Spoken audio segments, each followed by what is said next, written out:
आम्ही राज्यातील शेतकऱ्यांसाठी कर्जमाफी योजना राबविण्याचे आश्वासन दिले होते। त्याकरिता समिती गठीत केली आहे। राज्यातील 30 सप्टेंबर 2025 रोजी पीक कर्ज थकीत असणाऱ्या पात्र शेतकऱ्यांना 2 लाख रुपयापर्यंत कर्जमाफी देणारी पुण्यश्लोक अहिल्यादेवी होळकर शेतकरी कर्जमाफी योजना मी आज जाहीर करीत आहे। नानाभाऊ, राज्यातील नानाभाऊ ऐकायचं एक मिनिट। राज्यातील 30 सप्टेंबर 2025 रोजी पीक कर्ज थकीत असणाऱ्या पात्र शेतकऱ्यांना 2 लाख रुपयापर्यंत कर्जमाफी देणारी पुण्यश्लोक अहिल्यादेवी होळकर शेतकरी कर्जमाफी योजना मी आज जाहीर करत आहे।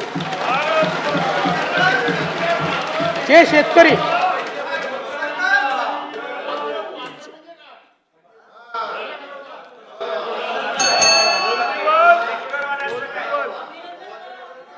तुम्ही पण जाहीर केले तर पात्रच म्हटलं होतं, पात्रच म्हणावं लागतं, अपात्राला देता येत नाही।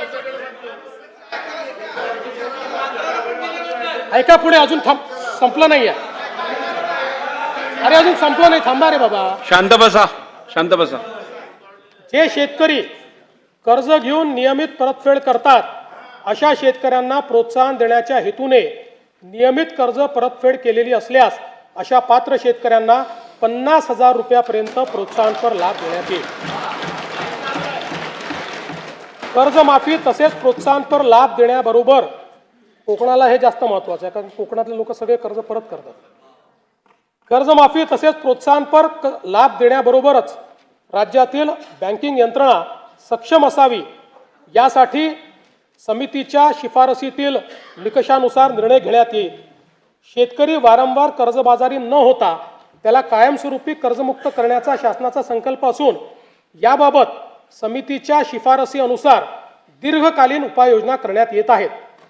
अनुसूचित जाती घटकांच्या सर्वांगीण विकासासाठी राजश्री शाहू महाराज शिष्यवृत्ती योजना, विद्यार्थी वसतिगृहे, भारतरत्न डॉक्टर बाबासाहेब आंबेडकर कृषी स्वावलंबन योजना, लोक साहित्यरत्न लोकशाहीर अण्णाभाऊ साठे नागरी वस्ती सुधार योजना इत्यादी योजना राबविण्यात येत आहेत।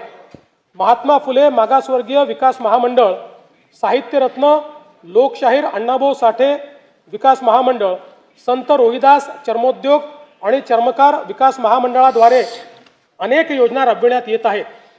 सन 2026-27 मध्ये अनुसूचित जाती घटक कार्यक्रमाअंतर्गत